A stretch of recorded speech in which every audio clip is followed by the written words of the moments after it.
அன்பான நண்பர்களே வணக்கம். நாம் கேட்டுக்கொண்டிருப்பது வீரயுக நாயகன் வேல்பாரி. வாசிப்பது ஸ்ரீலதா தயாளன். போன பகுதியின் தொடர்ச்சியாக. உப்பரைக்கு சென்று கொண்டிருக்கும் போது பாரி, காலம்பன், கபிலர் இவர்களின் உரையாடல்களை கேட்டுக்கொண்டிருந்தோம். பேச்சின் ஊடே பரம்பில் வில் வித்தையில் மாவீரன் யார் தெரியுமா என பாரி கேட்டபோது காலம்பனும் கபிலரும் யோசனையில் ஆழ்ந்தனர். பின் பாரி சொன்னான், அம்மாவீரனின் பெயர் இராவதன், முடியனின் ஒரே மகன். இன்றிரவு நமக்கான விருந்தினை ஏற்பாடு செய்து காத்திருக்கிறான். காலம் தாழ்த்தாமல் குதிரை ஏறுங்கள். செம்மாஞ்சேரலிடமிருந்து விடை பெற்று வஞ்சித்துறைக்கு வந்தான் ஹிப்பாலஸ். சோழனின் படையெடுப்பு பற்றி இருவருக்கும் தெரிய வேண்டிய செய்தி இருந்தது. அதனை அறியத்தான் ஹிப்பாலஸ் புறப்படுகிறான். சூழலை சாதகமாக்கிக் கொள்ள வேண்டும் என்பதில் இருவரும் மிகுந்த துடிப்போடு இருந்தனர். சோழ படையெடுப்பின் காரணம் தெரியாவிட்டாலும் பரம்பின் மீதாதான் படையெடுக்கிறான் என்பதனை அறிந்ததிலிருந்து உதயஞ்சேரலின் மனதுக்குள் மகிழ்ச்சி பொங்கியபடி இருந்தது. பரம்பின் மீது யார் படையெடுத்தாலும் அதன் இறுதி வெற்றியை அடையப்போகும் வாய்ப்பு தனக்குத்தான் என்பதில் அவன் மிக உறுதியாக இருக்கிறான். ஹிப்பாலஸின் நாவாய் வஞ்சியிலிருந்து புறப்பட்டது. தன்னோடு எப்பிரசையும் கால்பாவையும் அழைத்து கொண்டான். திரேஷியனும் பிலிப்பும் வஞ்சியிலேயே இருந்தனர். பூகாரின் பெருஞ்செல்வந்தர்களும் வணிகர்களும் கால்பாவின் நட்புக்காக பல்லாண்டுகளாக ஏங்கி கிடப்பவர்கள். அவனுடைய நாவாய்கள்தான் பூகார் வணிகர்களின் செல்வங்களுக்கான வடிகாலாக இருந்தன. ஹிப்பாலஸ் அதனால்தான் கால்பாவை உடன் அழைத்து கொண்டு புறப்பட்டான். உதயஞ்சேரலுக்கு நன்கு தெரியும், ஹிப்பாலஸ் பூகாரை அடையும் பொழுது செங்கன சோழனின் படை பரம்பு மலையின் அடிவாரத்தை சென்றடைந்திருக்கும் என. படை புறப்பட்டு விட்டது என வந்த ஒற்றை செய்தியை படை ஆயத்தமாகிறது என்று மட்டும் ஹிப்பாலஸுக்கு சொன்னான் உதயஞ்சேரல். அப்படி இருந்தும் ஹிப்பாலஸை அனுப்பி வைப்பதற்கு காரணம் இருக்கிறது. யவனர்களால் மட்டுமே அரசவையின் அனைத்து உண்மைகளையும் முழுமையாக எளிதாகவும் அறிய முடியும். செங்கன சோழன் படையெடுப்பின் முழு நோக்கம் என்ன என்பதனை அறிந்து கொள்ள திட்டமிட்டான் உதயஞ்சேரல். சூலூரிலிருந்து அதிகாலையிலேயே புறப்பட்டு விட்டனர். 5ஆம் நாள் மாலைக்குள் உப்பரையை அடைய வேண்டும். எனவே இன்றைய பயணத் தொலைவை சற்று கூடுதலாக திட்டமிட்டான் பாரி. மற்றவர்களுக்கும் அது புரிந்து கவனமானதாகவும் விரைவாகவும் செயல்பட்டனர். இன்றைய நாள் முழுவதும் கபிலருக்கு இராவதனின் நினைவே இருந்தது. வில்லடியின் மாவீரன் என்று பாரி அவனை பற்றி சொன்ன அன்றிலிருந்தே சிந்தனை அவனை சூழ ஆரம்பித்தது. நேற்றிரவு அவனை பார்த்த கணம் முதல் எண்ணங்கள் அவனை விட்டு விலகவில்லை. அவ்விளம் வீரனின் துடிப்பும் அவனது பேரன்பும் கபிலரை கிறங்க வைத்தன. குதிரைகள் விரைந்து கொண்டிருந்தன. மலையின் பக்கவாட்டு சரிவிலிருந்து மறுகுன்றுக்கு திரும்பும் இடத்தில் குதிரையை இழுத்து நிறுத்தினான் பாரி. மற்ற இருவரும் அவன் சொல்லப்போவதை கேட்க ஆயத்தமாயினர். நாம் இவ்விடம் வளையாமல் நேராக பயணித்தால் வடதிசை நோக்கி செல்வோம். இத்திசையில் குன்றுகள் தவறாமல் ஊர்கள் உண்டு. ஒவ்வொரு ஊரின் தன்மையும் ஒவ்வொரு வகையானது. ஒரு நாளைக்கு 5 முதல் 6 ஊர்களை நம்மால் பார்க்க முடியும். தொடர்ந்து பயணித்தால் 3 நாள் பயண தொலைவில் இருப்பது போல்தான் தந்தமுத்தம். அவ்வூரை சேர்ந்தவர்கள்தான் முதலில் யானைகளுடனான மொழியை உருவாக்கியவர்கள். இன்றளவும் யானைகளை பற்றி அவர்களுக்கு இருக்கும் அறிவுத்திறன் வேறு யாருக்கும் இல்லை என்று மிக சுருக்கமாக சொல்லிவிட்டு குதிரையை கிளப்பினான். பாரியின் குதிரை மலையின் பக்கவாட்டு சரிவில் இடப்புறமாக திரும்பியது. எதையோ கேட்க வாயெடுத்த காலம்பன் கேட்காமல் நிறுத்தி கொண்டான். சரிவு பாதையின் தன்மை மிக ஆபத்தானதாக இருப்பதை உணர்ந்ததால் பேச்சை நிறுத்தி கவனமாக கடந்தான். யானைகளை பற்றி பாரி சொல்லத் தொடங்கியதும் காலம்பனிடமிருந்து கேள்வி எழும் என்று கணித்தார் கபிலர். எழும் கேள்வியை கேட்கத் தொடங்கி நிறுத்திய காலம்பன் ஆபத்தான அவ்விடம் கடந்ததும் கேட்டான். உனது பயணத்தின் போக்கு எனக்கு இப்போது வரை புரியவில்லை என்றான். என்ன கேட்கிறான் என்று கபிலர் விழித்ததைப் போலவே பாரியும் திகைத்தான். காலம்பன் சொன்னான், எவ்வடையாளத்தை வைத்து உனது குதிரை போகிறது? எதனை பாதை என்று யூகித்து பயணிக்கிறாய்? புறப்பட்டதிலிருந்து நான் அதனைத்தான் உற்று கவனித்து வருகிறேன். உனது பயணப்பாதை எனக்கு பிடிபடவே இல்லை. ஆனால் எவ்விடமும் தயங்கி நிற்காமல் பயணித்தபடியே இருக்கிறாய் என்றான் காலம்பன். பாரி சொன்னான், மலையின் எல்லா பாதைகளையும் விலங்குகளே உருவாக்குகின்றன. நாங்கள் கடமான் உருவாக்கும் பாதையையே பயன்படுத்துவோம். முகடுகளின் வழியாக நெடும் பயணத்திற்கு அதுவே ஏற்றது. ஆனால் அதிலும் சிக்கல்கள் உண்டு. கடமான் பாதை பாறை மடிப்புகளில் போய் சேர்ந்த பின் மீண்டும் எவ்விடத்திலிருந்து தொடங்குகிறது என்பதனை கண்டறிவது எளிதன்று. தொடங்கும் இடத்தை மிக கவனமாக கண்டறியாவிட்டால் எத்திசை போய் சேர்வோம் என்பதே தெரியாது. அடற்காட்டுக்குள் போய் மாட்டிக்கொண்டு வெளியேற வழியின்றி நிற்போம். நேற்றைய பயணத்தின் பொழுது படற்பாறை வந்ததும் பாரி குதிரையை விட்டு ஏன் இறங்கினான் என்பது இப்பொழுதுதான் விளங்கியது. பாதை மீண்டும் தொடங்கும் இடத்தை கண்டறியவே இறங்கியுள்ளான் என்று காலம்பன் நினைத்து கொண்டிருந்த பொழுது கபிலர் கேட்டார். மண்ணில் அழுத்தமற்ற இவ்வகை பாதைகள் எளிதில் மறைந்துவிடும் ஆபத்து இல்லையா? கடமான் பாதை ஒரு பொழுதும் அழியாது. அதன் காலடி தடத்தையும் அதன் பற்கள் புட்களை கடிக்கும் விதத்தையும் தெரிந்த ஒருவர் அதன் வழித்தடத்தை கண்டறிவது கடினமன்று. கொம்புகள் சிக்கிக்கொள்ளாமல் இருக்க முட்களையும் புதர்களையும் விட்டு விலகியே பாதையை அது உருவாக்கி வைத்திருக்கும். ஒரு வகையில் குதிரை பயணத்திற்கு இவ்வகை பாதையே ஏற்றது என்று சொன்ன பாரி குதிரையின் கடிவாளத்தை சற்றே கவனப்படுத்தியபடி சொன்னான். இதில் முக்கியமானது கடமான் பாதையிலிருந்து விலகி மீண்டும் அதன் மற்றொரு பாதையில் போய் சேருவதுதான். அவ்விடைப்பட்ட தொலைவில் பாதை குறிப்புகளை நாம் உருவாக்கியுள்ளோம்.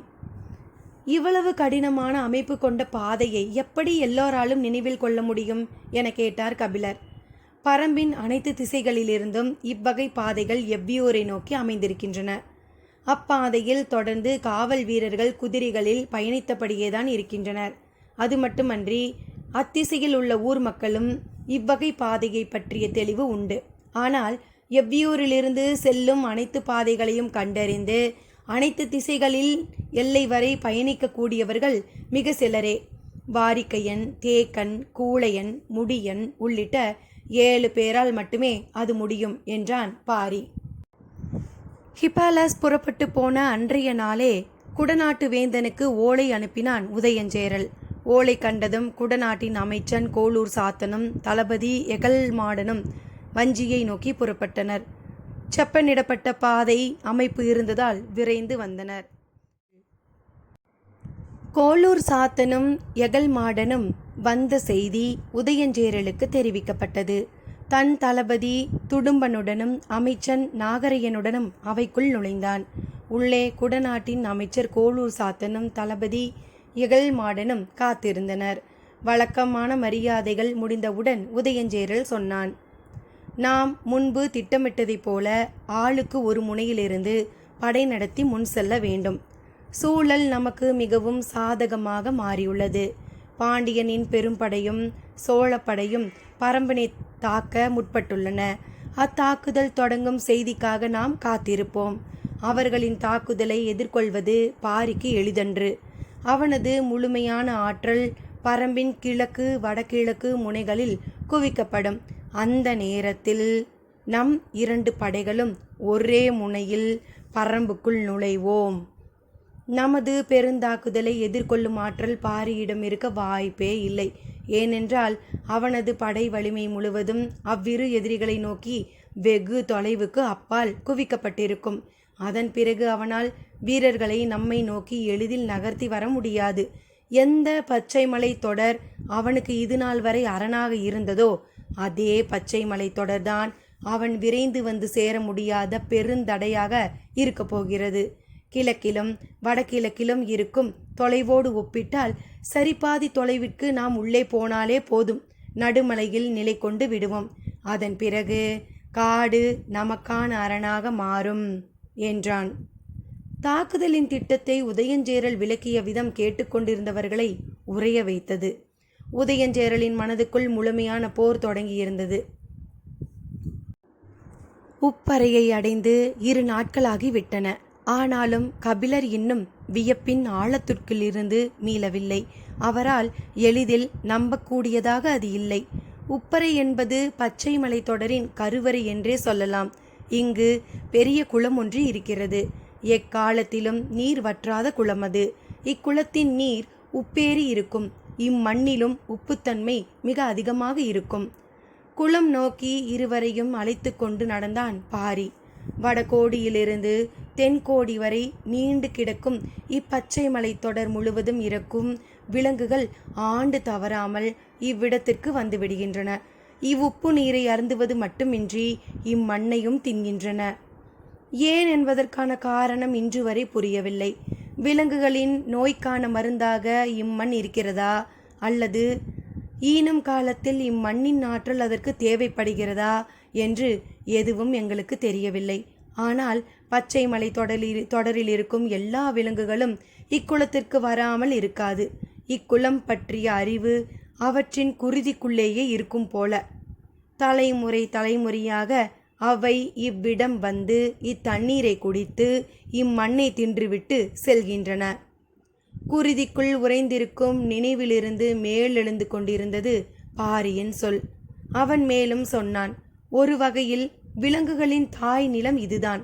இவ்விடத்திற்கு வந்து செல்வதற்கான பாதை எல்லா விலங்குகளுக்கும் தெரிந்திருக்கிறது. இவ்விடம் இருக்கும் ஊரின் பெயர் அரல். இவ்வூர்க்காரர்கள் விலங்குகளை வேட்டையாடக்கூடாது என்பது காலா காலத்து பழக்கம். பரம்பில் உழவு செய்து வாழ்வது இவர்கள் மட்டும்தான். இவர்கள்தாம் ஆதியிலே உழவை கண்டறிந்ததாக சொல்வார்கள் என்றான்.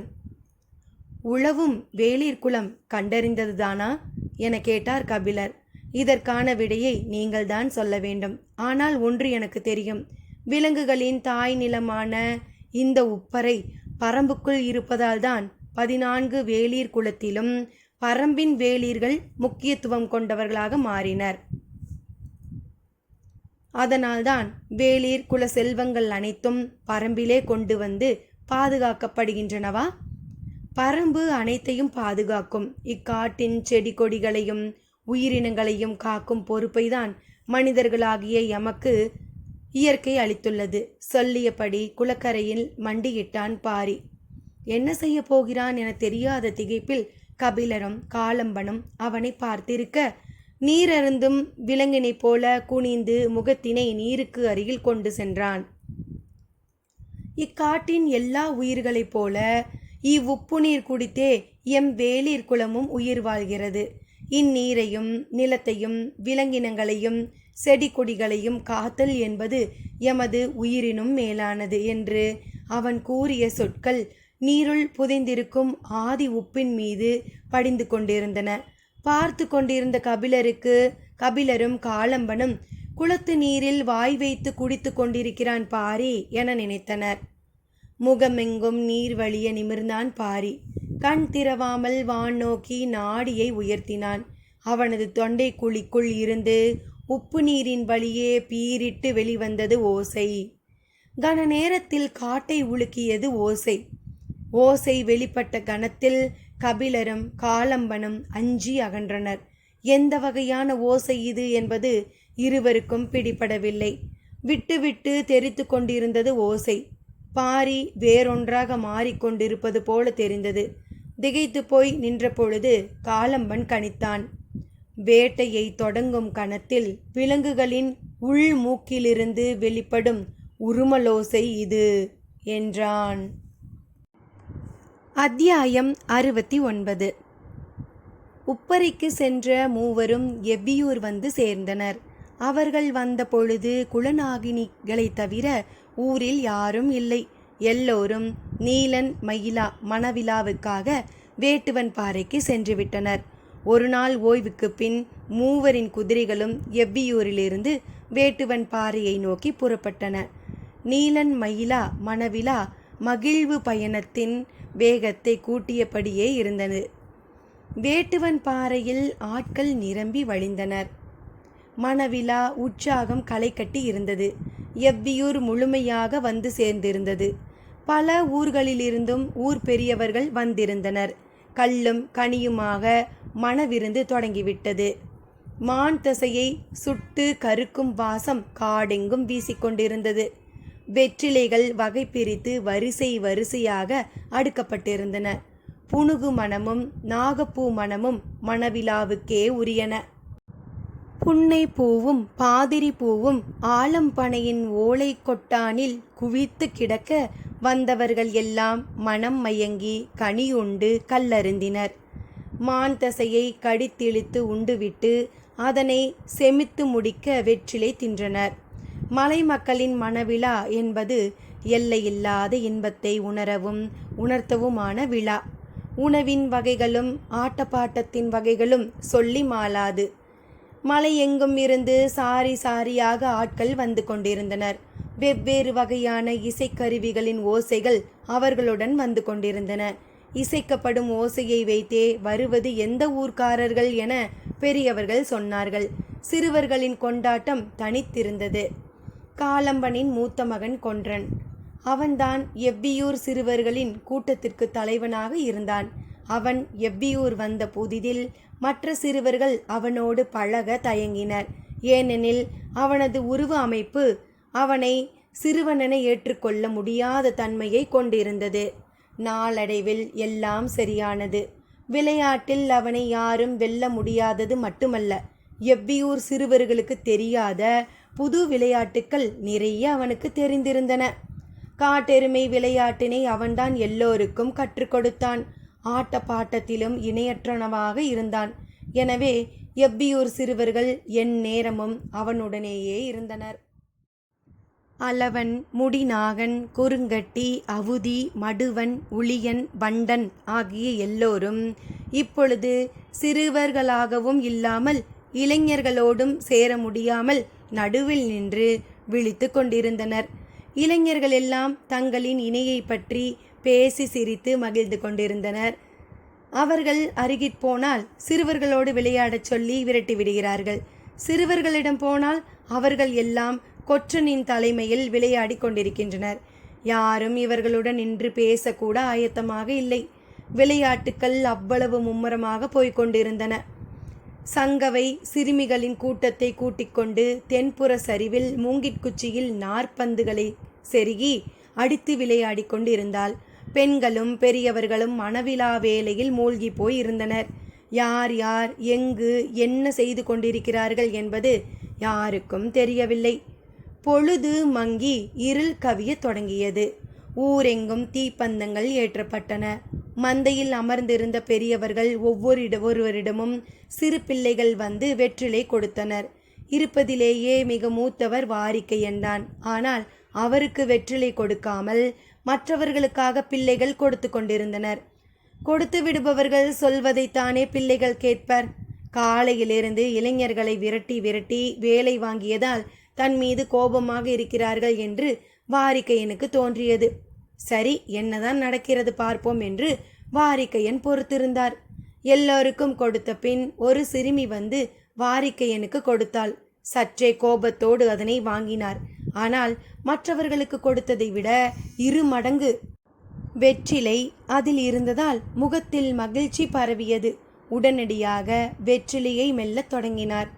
மேல்புறமிருந்து காற்று வீச மந்தையை ஒட்டியிருந்த பந்தத்தி பாம்பை போல சீறி அடங்கியது. எல்லோரும் சீற்றத்தின் ஓசையை கவனிக்க ஒரு பெரியவர் மற்றும் காற்றோடு மிதந்து வந்த மனத்தை மோந்தபடி, இது குளவிப்பூவின் வாசமாயிற்றே, இப்பக்கம் குளவிக்கொடி இருக்கிறதா என்ன என்று கேட்டார். தேக்கனுக்கு தெரியவில்லை. பின்னால் உட்கார்ந்திருந்த வாரிக்கையனிடம் கேட்போம் என்று சத்தம் போட்டு கேட்டார். எங்கும் பேச்சு குரல் கேட்டதால் தேக்கனின் குரல் காதில் விழவில்லை. எழுந்து மந்தையின் முன்பக்கமாக வந்தார் வாரிக்கையன். நொங்கு தின்ற குரங்கு போல அவரின் இருபக்க தாடைகளும் உப்பி இருந்தன.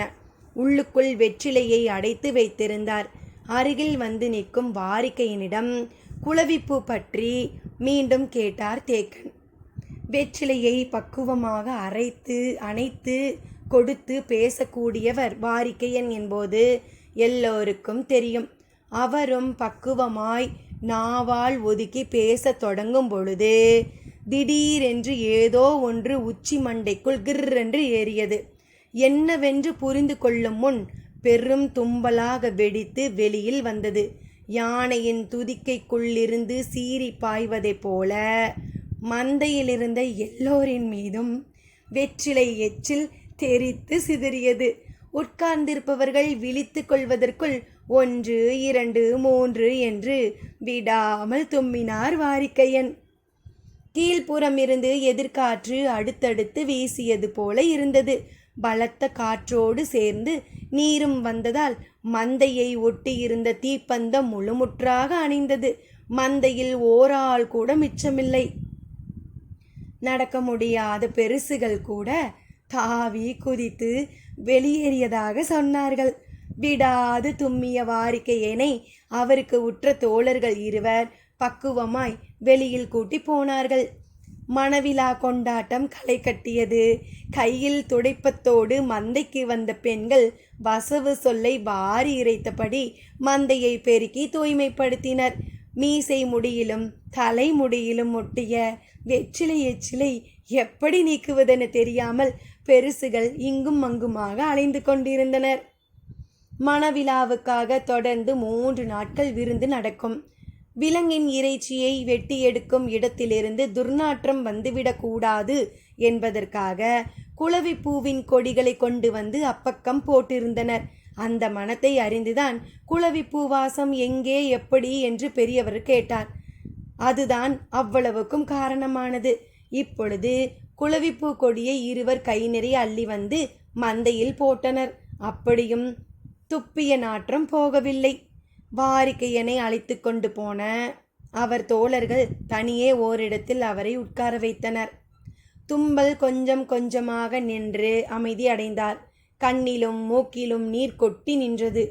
எப்படி திடீரென்று இவ்வளவு தும்மல் வந்தது என கேட்டார். உடனிருந்த பெரியவர்கள் இருவரும் தும்மலுக்கெல்லாம் காரணம் சொல்ல முடியுமா என்றனர். வாரிக்கையன் ஏற்கவில்லை. இடுப்பு துணியால் முகத்தை முழுவதுமாக துடைத்தபடி ஏதோ நடந்திருக்கிறது என்றார். உடனிருந்த பெரியவர்கள் இருவரும் இதில் என்ன நடந்திருக்கும் என்றனர். வாரிக்கையன் இதனை அப்படியே விட விரும்பவில்லை. எங்கும் வாரிக்கையன் பேச்சுதான் பேசப்பட்டு கொண்டிருந்தது. மான் கறி, மிளா கறி என எவ்வளவு சுவையான சமைத்து போட்ட கறியாக இருந்தாலும் இந்த மணவிழாவின் பேச்சு வெற்றிலையை பற்றிதான் என அவரிடமே வந்து கேலி பேசிவிட்டு போயினர். அதற்கெல்லாம் அவர் கவலைப்படவில்லை. என்ன நடந்திருக்கும் என்பதை பற்றியே சிந்தித்து கொண்டிருந்தவர் இறுதியில் அதனை கண்டறிந்தார். இலசுகளை மிகவும் கடிந்து கொண்டு ஓயாமல் வேலை வாங்கினார். நீலனின் உற்ற தோழன் புங்கனை மந்தையில் வைத்து காலையில் திட்டினார். அதனால் இளைஞர்கள் ஒன்று சேர்ந்து வாரிக்கையனை அதே மந்தையில் வைத்து வாரிவிட திட்டம் தீட்டினர். தும்மி இலையை பறித்து வந்து இவருக்கு கொடுக்கப்பட்ட வெற்றிலைக்குள் வைத்து கொடுத்துள்ளனர். தும்மி இலையையோ தும்மி பூண்டையோ சாப்பிட்டால் உடனடியாக தும்மல் வரும். கட்டுப்படுத்த முடியாதபடி வந்து கொண்டே இருக்கும். அதனால்தான் வாரிக்கையன் இந்த பாடுபட்டுள்ளார். நடந்ததை கண்டுபிடித்த வாரிக்கையன் தன்னுடைய வேலையை காட்ட முடிவு செய்தார். மந்தை பக்கமே போகாமல் ஊருக்குள் நுழைந்தார். பாவை விளையாட்டும் பந்து விளையாட்டும் விளையாண்டபடி சிறுவர் சிறுமியர் எங்கும் ஓடிக்கொண்டிருந்தனர். தாழ்வான மரக்கிளைதோறும் ஊஞ்சல் கட்டி பலரும் ஆடினர். வாரிக்கையின் கண்கள் தேடின. வட்டாட்டத்தையும் கழங்காட்டத்தையும் தாய்மார்களின் துணையோடு குழந்தைகள் ஆடினர். அவ்விடத்தை கடந்து போகையில்தான் ஓங்கூர் மருத்துவன் கண்ணிற்பட்டான். அவனை சத்தம் போட்டு கூப்பிட்டார் வாரிக்கையன். அவன் அருகில் வந்தான். தனக்கு வேண்டியதை கேட்டார். மருத்துவர் அதிர்ச்சி அடைந்தார். இதை ஏன் இவர் கேட்கிறார் என்பது அவருக்கு புரியவில்லை. வாரிக்கையன் கேட்கும் பொழுது கொடுக்காமல் இருக்க முடியாது. சரி, ஏற்பாடு செய்து தருகிறேன் என்று சொல்லிவிட்டு போனார்.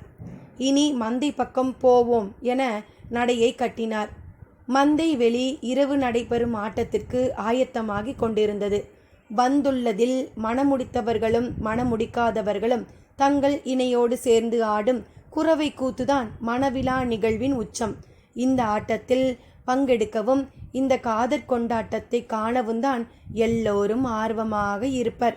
அதற்கான தொடக்க ஏற்பாடுகள் நடந்து கொண்டிருந்தன.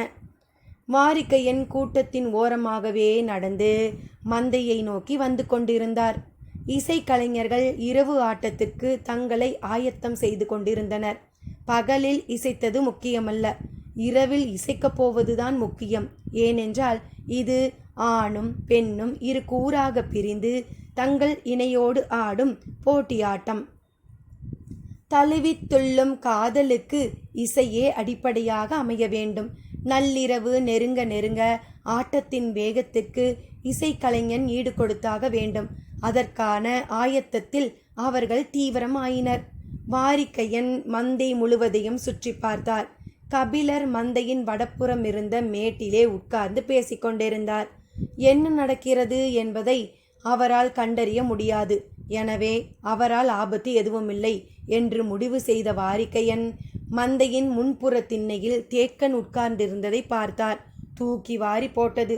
தேக்கனை வைத்துக்கொண்டு ஒன்றும் செய்ய முடியாது. எதையும் கண்டறிவதில் கெட்டிக்காரன். எனவே இவனை மந்தையை விட்டு வெளியேற்ற என்ன வழி என்று சிந்தித்தார். அப்பொழுது அவரது கண்ணில் கட்டையர்கள் இருவர் தென்பட்டனர். ஆதிமலையின் வடகோடி அடிவாரத்தில் வாழ்பவர்கள் கட்டையர்கள். இருப்பதிலே மிக குள்ளமானவர்கள். ஆனால் மகா திறமைசாலிகள். வீரத்தால் புகழ் பெற முடியாது என உணர்ந்த அவர்கள் வித்தைகளை கற்று பெரும் புகழ் அடைந்தனர். அவர்கள் ஊர் தலைவர்கள் இருவர் மட்டும் வந்துள்ளனர்.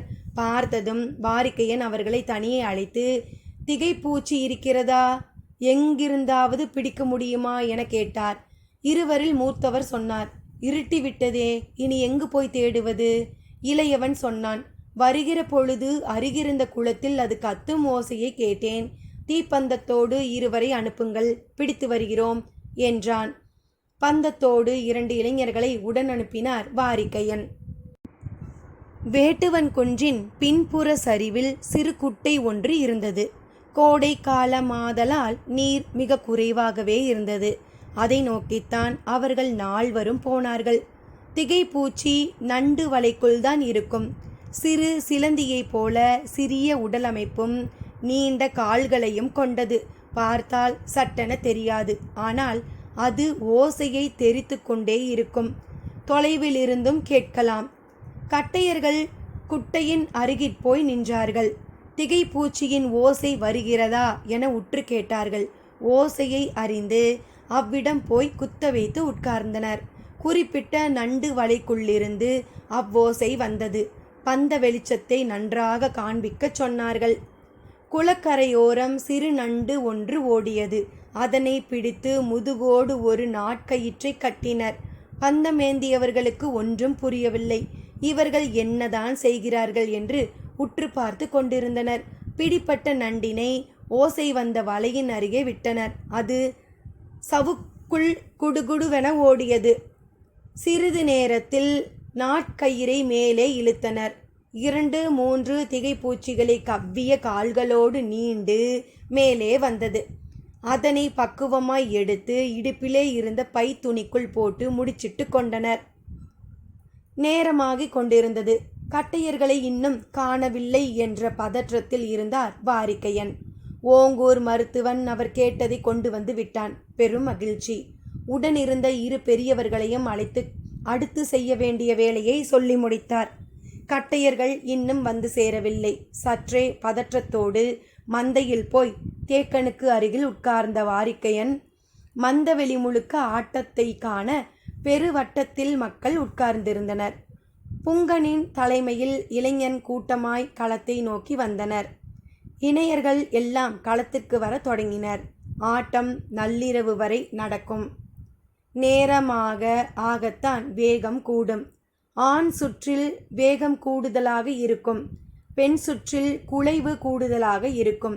இறுதி சுற்றில் இணையை பொறுத்து ஒவ்வொன்றும் ஒவ்வொரு விதமாக இருக்கும். தழுவியாடும் ஆட்டமாதலால் எதையும் கணிக்க முடியாது. குரவை கூத்து என்பது மலை மக்களின் ஆதி நடனம். ஆணும் பெண்ணும் ஒருவரை ஒருவர் தொற்றி ஆடுதலால் தொற்றியாடல் என்றும் தழுவியாடுதலால் தழுவியாடல் என்றும் இதற்கு பெயரொன்று. இணையர்கள் எல்லாம் களத்துக்குள் நுழைந்தனர். பார்வையாளர்கள் வழக்கம் போல ஆண் பெண் என 2 கூறாக பிரிந்து ஆட்டத்தினை ஆதரித்து ஆர்ப்பரிக்க தொடங்கினர். முதுப்பெண்களும் வேறு சிலரும் மணவிழா வேலைகளை கவனித்துக் கொண்டிருந்தனர். மணமகள் அவளது ஊரிலிருந்து இன்னும் அழைத்து வரப்படவில்லை. எனவே மணமகன் ஆட்டத்தை காணக்கூடாது. கோடை வெக்கைக்கு தாகம் கடுமையாக இருக்கும். அதுவும் ஆடுபவர்களுக்கு விடாமல் வேர்த்து கொட்டும். எனவே ஆட்டக்காரர்களுக்காக ஆண்கள் பக்கமும் பெண்கள் பக்கமும் தனித்தனியாக பலசாறு கலந்து வைக்கப்பட்டிருந்தது. இசைக்கலைஞர்கள் ஒருமுகப்பறையையும் இரட்டை முகமுடைய இணைமுகப்பறையையும் முழங்கத் தொடங்கினர். கூட்டத்தினரின் ஆர்ப்பரிப்பு எழுச்சி கொண்டது. இளைஞர்கள் ஒரு பக்கமும் இளைஞிகள் ஒரு பக்கமுமாக களமிறங்கினர். புங்கனின் முகத்தில் மகிழ்வின் ஒளி வீசியது. மற்ற ஆட்டத்தைப் போல மெதுவாக தொடங்கி சீரான வேகம் கொள்ளும் ஆட்டமல்ல இது. இணையரின் வேகத்தை பொறுத்து சட்டென வேகம் கூடும். ஓர் இணை நெருங்கி ஆடிவிட்டால் போதும், மற்றவர்களும் நெருங்குவதற்காக ஆட்டத்தின் வேகத்தை கூட்டுவர். கால்களும் கைகளும் வேகம் கொள்ள பறை இசைப்பவரின் வேகம் அதற்கு முன்னே சென்றாக வேண்டும். முதற் சுற்று எவ்வளவு வேகமாக ஆடினாலும் அது தொடக்கம்தான் என்பது எல்லோருக்கும் தெரியும். வாரிக்கையன் கைகளால் உத்தரவு கொடுத்து வேலையை தொடங்கச் சொன்னார். ஒரு பெரியவர் ஆண்கள் குடிப்பதற்கு வைக்கப்பட்டிருந்த பெரும் பானைக்குள் எதையோ போட்டுவிட்டு நகர்ந்து இப்பக்கம் வந்துவிட்டார். எல்லோரின் கவனமும் ஆட்டக்களத்தின் மீதே இருந்தது. உள்ளே போட வேண்டியதை போட்டாகிவிட்டது என்பது வாரிக்கையனுக்கு மகிழ்ச்சிதான். ஆனாலும் கட்டையர்கள் வந்து சேராதது கவலையை தந்தது. தேக்கன் விழிப்போடு இருந்தால் நாம் மாட்டிக்கொள்வோம் என்ற பதற்றத்தில் இருந்தார். முதற் சுற்று ஆட்டம் முடிந்தது. ஆடியவர்கள் பானைகளிலிருந்து பழச்சாற்றை அருந்தினர். ஆண்களின் பக்கம் இருந்த பழச்சாற்றில் வாரிக்கையன் கலக்கச் சொன்னது காமஞ்சுருக்கியை. இது இச்சையை சட்டென வற்றி போக செய்யும். உடலை வேகமாக களைப்புற செய்து தூக்கத்திற்கு கொண்டு செல்லும். காமஞ்சுருக்கி கலக்கப்பட்ட பழச்சாற்றை ஆண்கள் 4-5 குவளை குடித்துவிட்டு அடுத்த சுற்றுக்கு ஆயத்தமாயினர். 2ஆம் சுற்று ஆண் இறங்கி ஆட வேண்டும். இசைக்கலைஞர்கள் ஆயத்தமானார்கள். புங்கனை நடுவில் நிறுத்தி கைகோத்து வட்டம் கொண்டது ஆண்களின் அணி. நீங்கள் ஆடி வாருங்கள் பார்ப்போம் என்று எதிர்பார்த்திருந்தனர் பெண்கள் கூட்டம். பெரும் ஆரவாரத்தை செய்து கொண்டிருந்தது பெண்கள் கூட்டம். அப்போதுதான் கட்டையர்கள் உள்ளே வந்தார்கள். அவர்களை பார்த்த பின்தான் வாரிக்கையன் முகத்திலே மகிழ்ச்சி வந்தது. அவர்களை கையசைத்து மந்தை பக்கமாக வர சொன்னார். அவர்களும் அப்பக்கமாக வந்து யாரும் அறியாத வகையில் திகைப்பூச்சி இருக்கும் சுருக்குப்பையை வாரிக்கையின் கைகளில் ஒப்படைத்துவிட்டு நகர்ந்தனர். பெரும் ஆரவாரத்தோடு தொடங்கிய 2ஆம் சுற்று நேரம் செல்ல செல்ல வேகம் கூடுவதற்கு பதில் மந்த நிலை கொள்ள தொடங்கியது. மந்தையில் தேக்கனுக்கு சற்று பின்னால் உட்கார்ந்திருந்த வாரிக்கையன் ஆட்டத்தை கண்டு அகமகிழ தொடங்கினார். இசைக்கலைஞர்களுக்கு சற்றே குழப்பமானது. ஏன் ஆண்கள் வேகம் கொள்ள மறுக்கின்றனர் என்று சிந்தித்தபடியே இசையின் வேகத்தை கூட்ட முயன்றார். தேக்கனுக்கு பின்னால் இருந்த வாரிக்கையன் சுருக்குப்பையை தேக்கனின் முதுகுக்கு பின்புறமாக வைத்து அவிழ்த்தார். உள்ளே இருந்த திகைப்பூச்சி தேக்கனின் முதுகுப்புறமாக மேலே ஏறியது. கண்ணுக்கு தெரியாத அளவுள்ள அதன் கால்கள் மேலேறுவதை மனிதனால் உணர முடியாது. மேலேறி அது கடித்துவிட்டு சிறிது நேரத்தில் செத்துப்போகும். திகைப்பூச்சியால் கடிக்கப்பட்டவர்கள் சிறிது நேரத்திலேயே திகைத்து போய் விடுவர். அவரால் வழக்கம் போல் செயலாற்ற முடியாது, எண்ணியதை பேச முடியாது, மறுமொழி சொல்ல முடியாது. ஒருவில மந்த நிலை திகைப்பும் மாறாமல் அவ்வப்பொழுது சிரித்தபடியே தலையாட்டி கொண்டு இருப்பர். வேறெதுவும் செய்ய மாட்டார்கள். முதுகில் கடித்தவுடன் திகைப்பூச்சி சரிந்து விழுந்ததை உற்று பார்த்த வாரிக்கையன் இனி சிக்கல் ஏதும் இல்லை என்ற முடிவுக்கு வந்தார். கூட்டத்தின் ஆரவாரம் பல மடங்கு அதிகரித்தது. அதற்கு காரணம் இளைஞரிடம் வேகம் போதாததால் சுற்றியுள்ள ஆண்கள் பெரும் குரல் எடுத்து கத்தி அவர்களை உற்சாகப்படுத்த முயன்றனர். அப்பொழுது இன்னொரு பெரியவருக்கு கையசைத்து உத்தரவு கொடுத்தார் வாரிக்கையன். அப்பெரியவர் நேராக பெண்களுக்கான பழச்சாறு கலக்கப்பட்டுள்ள பானையில் எதனையோ போட்டுவிட்டு ஒதுங்கி வந்தார். ஆண்களின் ஆட்டத்தை காணும் யாருக்கும் கோபம் வரும். அந்த அளவுக்கு மோசமாக ஆடிக்கொண்டிருந்தனர். இசைக்கலைஞர்கள் முடிந்த அளவு வேகத்தை கூட்டி பார்த்தனர். ஒன்றும் நடக்கவில்லை. வழக்கமாக ஆண்களின் சுற்றில் வேகத்திற்கு ஈடு கொடுக்க முடியாமல் பெண்கள் சிலர் தள்ளாடி விழுவதும் உட்கார்ந்து விடுவதும் நடக்கும். இன்று அது எதுவும் நடக்கவில்லை. இவ்வளவு மெதுவாக எவ்வளவு நேரம்தான் ஆடுவது என்று சலித்து போய் நிறுத்தினான் இசைக்கலைஞன். வழக்கமாக இசையை எப்பொழுதோ நிறுத்தினாலும் நிறுத்தாதே என்றுதான் குரல் வரும். ஆனால் இன்று விட்டால் போதும் என்ற நிலையில்தான் ஆடும் இளைஞர்கள் இருந்தனர். இளைஞர்கள் ஏன் இவ்வளவு களைப்பாக ஆடுகின்றனர் என்பது யாருக்கும் விளங்கவில்லை. இளைஞர்களுமே சற்று குழப்பத்திற்கு ஆளானார்கள். என்ன ஆச்சு இவனுங்களுக்கு? வழக்கமாக இருக்கும் வேகத்தில் பாதி கூட இல்லையே என்று சிந்தித்தபடியே 2ஆம் சுற்றினை முடிவுக்கு கொண்டு வந்தனர். ஆடுபவர்கள் மீண்டும் பழச்சாறு குடிக்க போனார்கள். இளைஞர்களின் பக்கம் பெரும் கூட்டம். நல்லா குடிச்சிட்டு தெம்ப ஆடுங்கப்பா என ஆளுக்கு முகந்து கொடுத்தனர். சிலர் புங்கனை வசைப்பாட தொடங்கினர். இளைஞர்களின் பக்கமும் நிறைய முகந்து குடித்தனர். இசைக்கலைஞன் மறுசுற்றுக்கு ஆயத்தமானான். ஆனால் நடுத்தர ஆண்கள் சிலர் தலையிட்டு, கொஞ்சம் நேரம் ஆகட்டும்பா, ஆடுறவங்க மிக களைப்பா இருக்காங்க என்று சொல்லி ஆட்டத்தை காலம் தாழ்த்தினர். வாரிக்கையன் இதனை பார்த்து அகமகிழ்ந்து கொண்டிருந்தார். அவரின் பக்கத்தில் உட்கார்ந்திருந்த தேக்கன் அவ்வப்பொழுது சிரிக்கத் தொடங்கினார். நல்லா ஆடுங்கடா, தேக்கன் உங்களை பார்த்து சிரிச்சிட்டு இருக்காரு என்று சொல்லி 3ஆம் சுற்றுக்கு இளைஞர்களை இறக்கினர் நடுத்தர ஆண்கள். இளைஞர்களைத் தொடர்ந்து இளைஞிகள் உள்ளிறங்கினர். இச்சுற்று பெண்கள் ஏறி பாடி ஆடும் சுற்று, களைக்கட்டும் கூத்து. காண்போரை ஆட்டத்தின் வழியே கிறக்கத்தை உருவாக்குவார்கள் இணையர்கள். இன்று அதே வேகத்தோடு அல்ல, வழக்கத்தை விட பல மடங்கு வேகத்தோடு உள்ளிறங்கியது இளைஞிகள் கூட்டம். ஏனென்றால் அவர்கள் குடித்த பழச்சாற்றிலே வாரிக்கையன் கலக்க சொன்னது காமம் ஊட்டியை. அதனை நீரில் கலந்து ஒரு குவளை குடித்தாலே காதல் உணர்ச்சி உச்சத்தை அடைந்து படாத பாடு படுத்தும். முதற் சுற்று ஆடிய களைப்பில் இளைஞிகள் ஒவ்வொருவரும் 3-4 குவளையை குடித்துவிட்டு உள்ளே இறங்கியுள்ளனர். எதிர்ப்புறமோ இளைஞர்கள் முழுவதும் காமம் சுருக்கிய எண்ணற்ற குவளை குடித்துவிட்டு வந்து நின்றனர். ஆட்டம் தொடங்கியது. பரம்பு நாட்டில் எந்த ஒரு மணவிழாவிலும் நடக்காத கூத்தாக இந்த குரவை கூத்து நிகழ்ந்தது. இளைஞிகள் தங்கள் இணை மீது தீரா காதலோடு களமாடினர். இளைஞர்கள் பாடு பெரும்பாடானது. எவனும் எவளுக்கும் ஈடு கொடுக்க முடியவில்லை. துவளும் கொடியாக ஆணும் நிமிரும் சுடராக பெண்ணும் இருந்தனர்.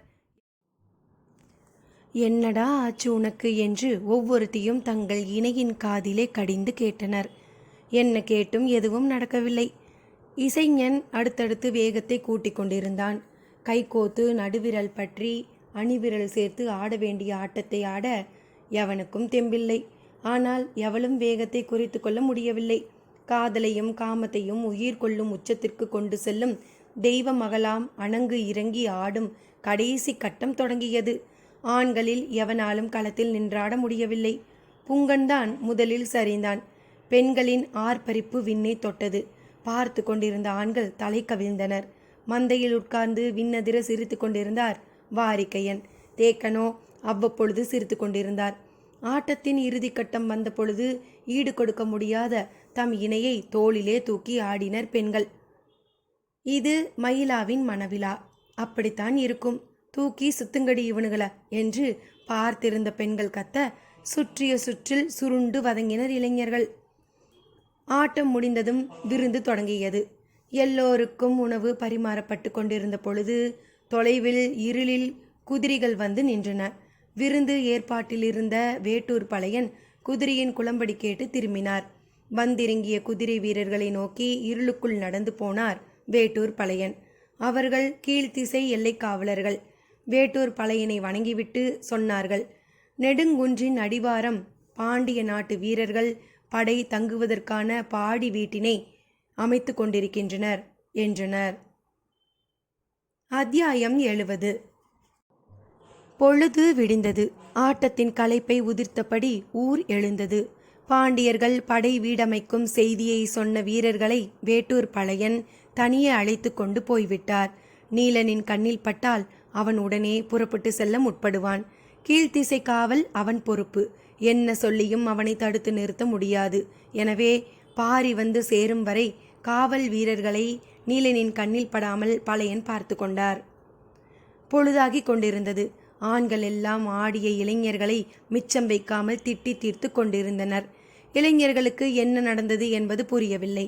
ஆனால் இவையெல்லாம் விடிந்து சிறிது நேரம் மட்டுமே இருந்த எண்ணங்கள். இவையெல்லாம் சேர்ந்ததுதான் மணவிழா கொண்டாட்டம். மீண்டும் இசைக்கருவிகளின் ஓசை கேட்க தொடங்கியதும் மகிழ்வு மலையெங்கும் பொங்கி மேலெழுந்தது. மணவிழாவின் வேலைகளில் வேகம் கூடின. ஆனாலும் எல்லோரின் கண்களும் பாரியின் வரவை எதிர்பார்த்தே காத்திருந்தன. மணமக்கள் குடிப்புக சுடுமண் சுவர் எழுப்பி புல் வேயப்பட்ட புதுக்குடிலை கூரை பூக்கள் கொண்டு அலங்கரித்திருந்தனர். ஆதினியும் அவள் தோழிகளையும் அதனை பார்த்து வர புறப்பட்டனர். அப்புது குடில் நாங்கில் மரத்தை முன்னிழலாக கொண்டு அமைக்கப்பட்டிருந்தது. காரமலையின் கீழ்ப்பகுதியில் விரிந்து கிடக்கும் சமவெளி முழுவதையும் பார்ப்பதை போல அக்குடில் இருந்தது. குடிலுக்குள் வந்தாள் ஆதினி. தலை உயர்த்தி வேயப்பட்ட புல்லினை பார்த்தாள். சற்றே ஐயம் கொண்டு வெளியில் வந்து மேல்பரப்பை பார்த்தாள். வியர்ப்பு கலந்த மகிழ்ச்சி அவளது முகத்தில் ஓடி மறைந்தது. மற்ற பெண்களுக்கு சட்டென புரியவில்லை. என்னவென்று கேட்டனர். ஆதினி சொன்னாள், குரம்பை புல்லினை அடிப்புறம் வைத்து நடுவில் மூங்கில் புல் பரப்பி மேலே மாந்தம் புல்லினை மேய்ந்துள்ளனர். எவ்வியூர் போல இது மலைமுகட்டு ஊரல்லவே. அடிவாரத்து ஊராதலால் வெக்கை நிறைந்த கோடை காலத்திலும் குளுமை நீங்காமல் இருக்க இந்த ஏற்பாடு. மாந்தம் புல் உச்சிமலையின் கரும்பாறை இடுக்குகளில் மட்டுமே வளரக்கூடியது. கடமான்கள் விரும்பி உண்ணக்கூடிய புல்வகை. அவற்றை போய் அறுத்து வருவது எளிய செயலல்ல. நீலன் அவனே மேலேறி சென்று இதனை அறுத்து வந்திருப்பான் என்றாள். உடன் வந்த இன்னொரு பெண் சொன்னாள், அவசரப்பட்டு முடிவுக்கு போகாதே ஆதினி. மயிலாவே அதனை செய்திருப்பாள். அவளை பற்றி உனக்கு தெரியாது என்றாள். எல்லோரும் சிரித்தனர். வெளியில் இசைக்கருவிகளின் ஓசையோடு ஆரவார ஓசையும் பெருகி வந்தது. பாரி வந்துவிட்டான் என்பதனை உணர்ந்து ஊர் மந்தையை நோக்கி விரைந்தனர். மக்களின் கூட்டத்திற்கு நடுவே பாரியின் முகத்தை காண நீண்ட நேரம் ஆனது. எல்லோரையும் நலம் கேட்டான் பாரி. பரம்பின் தென்னெல்லையில் உள்ள ஊரிலிருந்தெல்லாம் பெரியவர்கள் வந்து சேர்ந்துள்ளனர். ஒவ்வொரு இடமும் பாரியின் நலன் கேட்டல் தனித்தன்மை கொண்டதாக இருந்தது. கரியனூர் பெரியாத்தா கூட்டத்தை விலக்கி கொண்டு பாரியை நோக்கி வந்தாள். வாஞ்சையோடு வரும் அவளை கண்டதும் பாரியின் மனம் பூரித்தது. பாரியின் தந்தையை சிறுவனைப் போல நடத்துவாள் அவள். ஆனால் பாரியை அவள் தந்தையைப் போல நடத்துவாள். என் அப்பனடா நீ என்றே எப்பொழுதும் சொல்லுவாள். தள்ளாத வயதில் இவ்வளவு தொலைவு வர வேண்டுமா என பாரி கேட்டதற்கு, இனி நான் மலையேறி எவ்வியூருக்கு வந்து உன்னைய பார்க்க முடியாது. மலையடிவார ஊருக்கு நீ எப்போ வருவேன்னு காத்திருந்தேன். மணநாளுக்கு வருவேன்னு எனக்கு தெரியும். அதனால தானப்பா எப்படியாவது உன்னைய பார்த்திடணும்னு ஓடி வந்தேன் என்றாள். பாரியின் கண்கள் கலங்கின. சூழ்மருது எப்படி இருக்கிறது என கேட்டான். இந்த மழைக்காலத்தில் தப்பிச்சிடுச்சு. ஆனால் இன்னும் எத்தனை காலமோ என்றாள். அவளின் குடிலருகே உள்ளது மரம். அந்த மரத்தை பற்றிதான் பாரியும் நலம் விசாரித்தான். ஒரு வகையில் அவளின் குலதெய்வமும் கூட. பாரியின் நலம் கேட்டலெல்லாம் இப்படித்தான். மரம், செடி, கொடி, விலங்குகள், மனிதர்கள் என ஒன்று விடாமல் கேட்டுக்கொண்டிருந்தான். கூட்டத்தை விலக்கி கொண்டு உள்ளே நுழைந்த வேட்டூர் பழையன் வந்தவர்களை முதலில் உணவருந்த விடுங்கள் என எல்லோரையும் சத்தம் போட்டு விலக்கினான். பாரியும் கபிலரும் காலம்பனும் அருகில் இருந்த குடிலுக்கு உணவருந்த போயினர். அவர்களுக்காக பொங்கம்பல பூந்தேன் கட்டி காத்திருந்தது. தேனீ தனது கூட்டுக்குள் முதலில் தேனை கட்டியாகத்தான் வைத்திருக்கும், பின்னர்தான் தேனாக்கும். மலை மக்கள் தேன் கட்டியைத்தான் எடுப்பர். தேனை பிழிந்தெடுக்கும் பழக்கம் அவர்களுக்கு இல்லை. அதுவும் எந்த வகை பூவில் இருந்து தேன் எடுத்து இந்த கட்டியை தேனி உருவாக்கி இருக்கிறது என்பதனை பொறுத்துதான் இந்த கட்டியை எடுக்கலாமா வேண்டாமா என்பதனை முடிவு செய்வர். அந்த பகுதியில் அந்த பருவத்தில் எந்த பூ அதிகம் பூத்திருக்கிறதோ அதன் பூவின் சுவைதான் தேன் கட்டியிலும் இருக்கும். நாவில் பழந்தேன் துவர்க்கும், வேப்பம் பழந்தேன் கசக்கும், கள்ளிப்பூந்தேன் இனிக்கும்.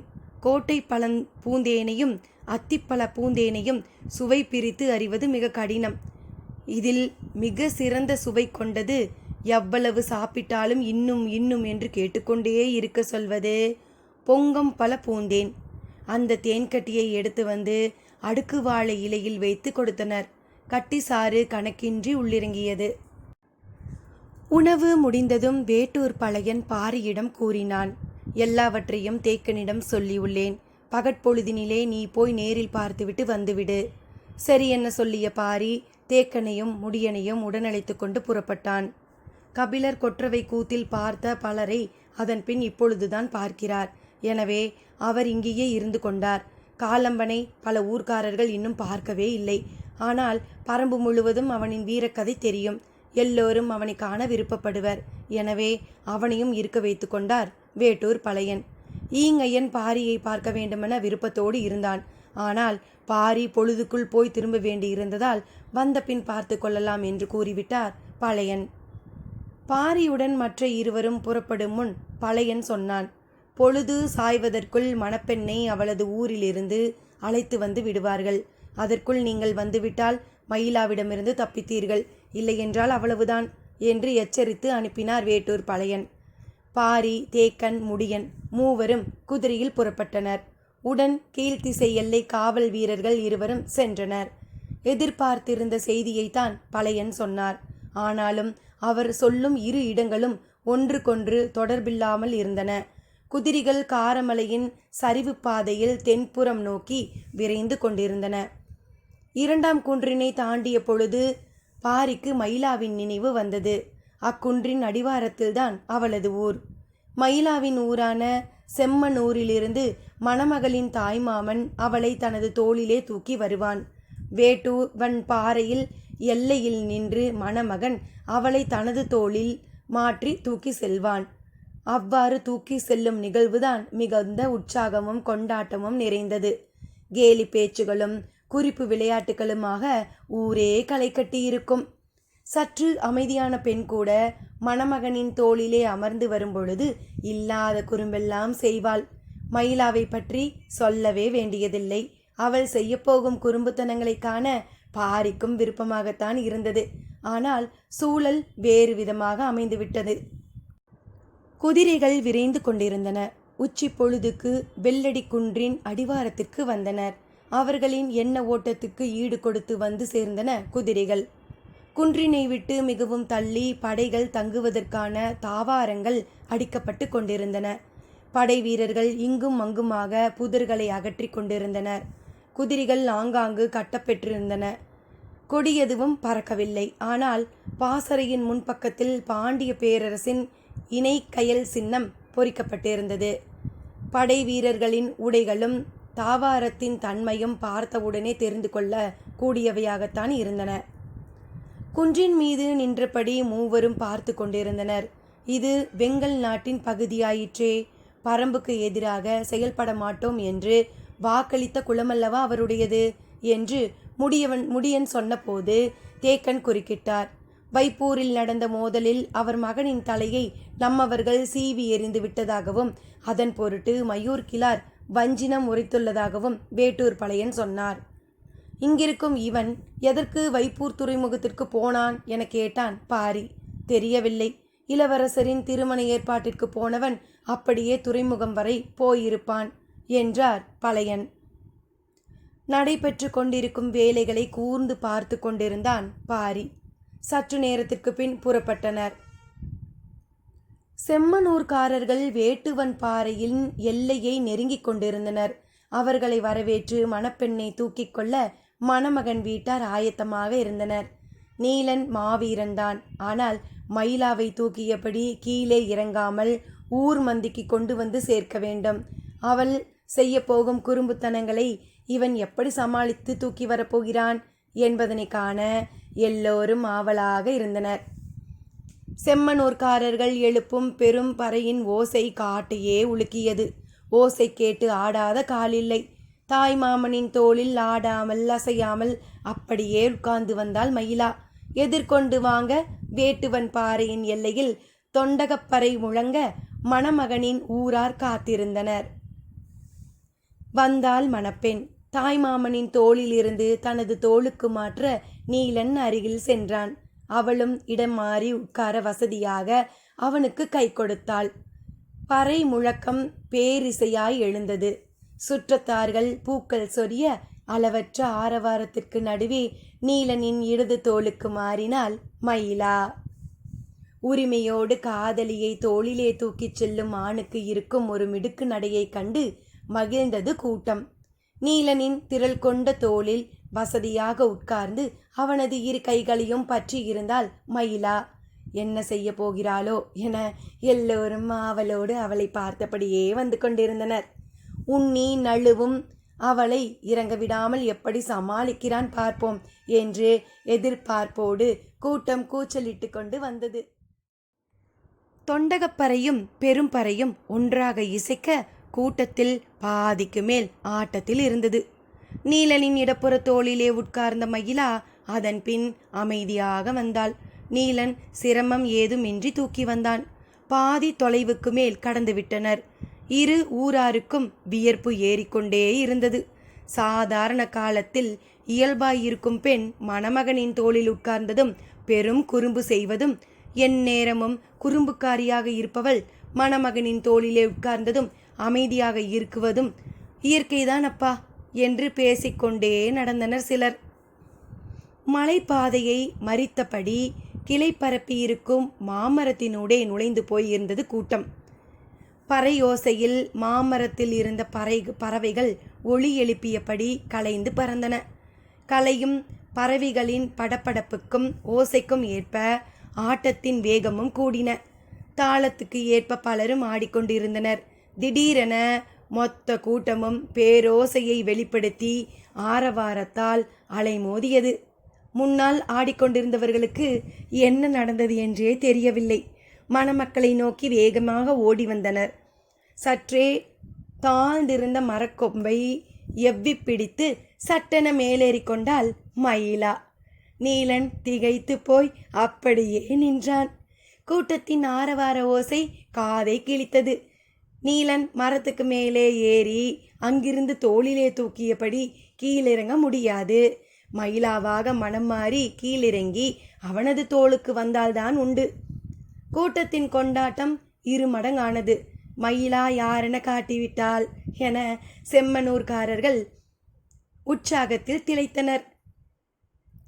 நீலனுக்கு தான் என்ன செய்வதென்று தெரியவில்லை. மயிலாவின் மனம் இறங்கி வர என்ன செய்ய வேண்டுமோ அதையெல்லாம் செய்வதை தவிர அவனுக்கு வேறு வழியில்லை. ஆணுக்கும் பெண்ணுக்கும் ஆதியிலிருந்து நடந்து வரும் போராட்டம் இது. இதில் ஒருவரை ஒருவர் வெல்வதை விட ஒருவரோடு ஒருவர் இணைவதே இயற்கையின் தேவை. அதுவே இறுதியில் வெற்றியும் பெறுகிறது. ஆனால் இப்பொழுது என்ன செய்வது என்று தெரியாமல் நீலன் விழித்த பொழுது மயிலா சொன்னாள், என் கேள்விகளுக்கு நீ விடை சொல். சரியான விடை சொன்னால் உனக்கு எரி கிடையாது. தவறான விடை சொன்னால் மாங்காயால் எரி விழும். உனது எந்த விடை எனது மனதை தொடுகிறதோ அப்பொழுது நான் உனது தோளுக்கு இறங்குவேன் என்றாள். கூட்டத்தின் ஓசை முன்னிலும் கூடியது. இவ்வளவு நேரம் செம்மனூர்காரர்கள் வேட்டுவன் பாறையை சேர்ந்தவர்கள் என இரு கூறாக பிரிந்திருந்த கூட்டம் இப்பொழுது ஆண் பெண் என இரு கூறானது. மயிலாவின் சொல்லினை ஏற்பதை தவிர நீலனுக்கு வேறு வழியில்லை. இதிலுள்ள பெரும் சிக்கல் அவள் பறித்து வைத்திருக்கும் மாங்கனி ஒவ்வொன்றும் உள்ளங்கை அளவு இருக்கிறது. அதில் எரி வாங்கினால் நீலனின் நிலைமை என்னவாகும் என்று ஆளாளுக்கு பேசி சிரித்தனர். முதல் கேள்வியை கேட்டாள். என் தாய் மாமன் உன்னை விட வலு குறைந்தவன். ஆனால் அவன் என்னை பூ போல தூக்கி வந்தான். நீ ஏன் இவ்வளவு அழுத்தி பிடித்து தூக்கி வந்தாய்? கேட்டு முடிக்கும் முன் நீலன் சொன்னான், நீ நழுவி ஓடிவிடுவாய் அல்லவா, அதற்காகத்தான். சொல்லி முடிக்கும் முன் சட சடவென்று விழுந்தது மாங்காயின் எரி. கூட்டத்தின் சிரிப்பு விண்ணை தொட்டது. நான் உன்னை விட்டுட்டு எங்கடா போகப் போகிறேன்? என் மீது நம்பிக்கை இல்லாமல் தான் இவ்வளவு இறுக்கமாக பிடித்திருந்தாயா என கேட்டுக்கொண்டபடி கிளையில் இருந்த மாங்காயை பறித்து பறித்து ஏறிந்தாள். அவன் எரி பொறுக்க மாட்டாமல் மரத்தின் அப்பக்கமும் இப்பக்கமுமாக ஓடி மறைந்தான். அவளோ கொப்புகளின் மீது இங்கும் அங்குமாக ஓடோடி எறிந்தாள். அவனுக்காக இறக்கப்பட்ட பெண்ணொருத்தி, உன் மேலே இருந்த ஆசையில தானே இறுக்கி பிடிச்சேன்னு சொல்லாம இப்படி சொல்லிட்டானே என்று வருத்தப்பட்டு சொன்ன பொழுது அவளுக்கும் சேர்ந்து விழுந்தது எரி. அதன் பின் நீலன் முன்னால் வந்து நிற்கவே நீண்ட நேரமானது. அவள் கடும் கோபத்தோடு கண்ணிற் பட்ட பொழுதெல்லாம் எரிந்து கொண்டே இருந்தாள்.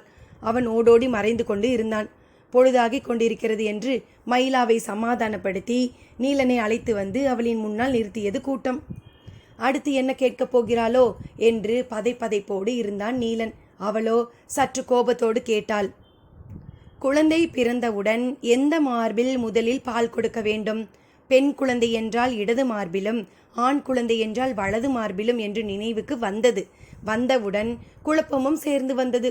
ஆண் குழந்தைக்கு தானே இடது மார்பு என்று குழம்பியபடியே அமைதியானான். கூட்டத்தில் இருந்த பெண்ணொருத்தி அருகிருந்தவளிடம் சொன்னாள், இந்த கேள்விக்கு என்ன விடை சொன்னாலும் எரி உறுதி. ஏன் என்றால் அருகில் இருந்தவள். தவறாக சொன்னால் இது கூடவா தெரியவில்லை என சொல்லி எரிவாள். சரியாக சொன்னால் உனக்குத்தான் அக்கா தங்கச்சியே இல்லையே, எவகிட்ட இதை கேட்ட என்று சொல்லி விடாமல் எரிவாள் என்று சொல்லி சிரித்தாள். நீலனின் நிலைமை படுமோசமானது. எல்லோரும் எரி எப்போது தொடங்கப் போகிறது என்று உற்று கவனித்து கொண்டிருந்தனர். நீலன் சொன்னான், நான் பிறந்தவுடனே ஆத்தாக்காரி இறந்துவிட்டாள். உடன் பிறந்தவர்களும் இல்லை. அப்படியென்றால் காதலி நீதானே இதனை சொல்லித் தந்திருக்க வேண்டும் என்றான். எதிர்பாராத பதில். மயிலா ஒரு கணம் திகைத்து போனாள். அவன் தன் தாயின் இடத்தில் அவளை வைத்து சொல்லிய சொல் மயிலாவை ஏதோ செய்தது. சற்றே அமைதியானாள். அவளின் வேகம் மட்டுப்பட்டதை எல்லோரும் பார்த்து கொண்டிருந்தனர். அவளோ உணர்வுகளை வெளிக்காட்டிக் கொள்ளாமல் அடுத்த கேள்வியை கேட்டாள். நம் குழந்தைக்கு பாட உனக்கு எத்தனை தாலாட்டுக்கள் தெரியும்? 3, 6, 10 என கூட்டத்திலிருந்த பெண்களில் வாய்கள் முணுமுணுத்தன. அவளிடம் நீலன் மறுபடியும் எரிவாங்கக்கூடாது என எல்லோரின் ஆசையையும் எண்ணிக்கையாக வெளிவந்து கொண்டிருந்தன. நீலன் சொன்னான், ஒரே ஒரு பாட்டு. முணுமுணுத்த பெண்கள் தலையில் கை வைத்தனர். கூடுதலாக சொல்ல வேண்டியது தானே, அவள் மீண்டும் எரியப் போகிறாளே என்று பதறிய பொழுது மரத்தின் மீதிருந்த மயிலா கேட்டாள், என்ன பாடலது? அதுவரை அன்னார்ந்து மேலே பார்த்து கொண்டிருந்த நீலன் தலை கவிழ்ந்து மண்ணை பார்த்து கண்களை மூடினான். வைகையின் அலை கரை வந்து அடித்தது. நீரின் செந்நிறத்தை நினைவில் ஏந்தியபடி அகுதையின் பாடலை பாடத் தொடங்கினான். கூட்டத்தின் ஆரவாரம் கொஞ்சம் கொஞ்சமாக ஒடுங்கியது. எல்லோரும் அமைதியாயினர். அவன் பாடல் மட்டுமே காற்றெங்கும் ஒலித்தது. மயிலாவின் கால்கள் மரம் விட்டு கீழிறங்கி கொண்டிருந்தன. இமை மூடிய நீலனின் கண்களுக்குள் வைகையை விட்டு காட்டிற்குள் ஓடிய குழந்தையே தெரிந்தான். அக்குழந்தை நகரும் செம்மூதாய் தொட்ட பொழுது தாய் அவளை தூக்கினாள். அவ்வரியை அவன் பாடும் பொழுது தன்னையே தூக்குவது போல் உணர்ந்தான். அவள் குழந்தையை தோளிலே ஏந்தியபடி காட்டுக்குள் நடக்கத் தொடங்கினாள். மயிலாவும் அதனையே செய்தாள். இப்பொழுது நீலனை அவளது தோளிலே தூக்கியிருந்தாள். நீலன் நினைவு மீண்ட பொழுது மயிலாவின் இறுகிய கைப்பிடியிலிருந்து அவனால் தன்னை விடுவிக்க முடியவில்லை. கூட்டம் இருவரையும் வணங்கி விலகியது. நெடுங்குன்றின் அடிவாரத்தை அடைந்த பொழுது அங்கும் அதே போன்று தாவாரம் அடிக்கப்பட்டு இருந்தது. படை வீரர்கள் புதர்களை நீக்கும் வேலையை செய்து கொண்டிருந்தனர். இணைக்கயல் சின்னம் பளிச்சிட்டது. ஆனால் வெள்ளடி குன்றின் எதிர்ப்புறம் இருந்தவர்களை விட இங்கு இருப்பவர்கள் எண்ணிக்கையில் அதிகமாக இருந்தனர். குன்றின் மீதிருந்தபடி பாரியும் பிறரும் அதனை பார்த்தனர். வெள்ளடி குன்றுக்கு நெடுங்குன்றுக்கும் இடையில் பல காதம் தொலைவு இடைவெளி உண்டு.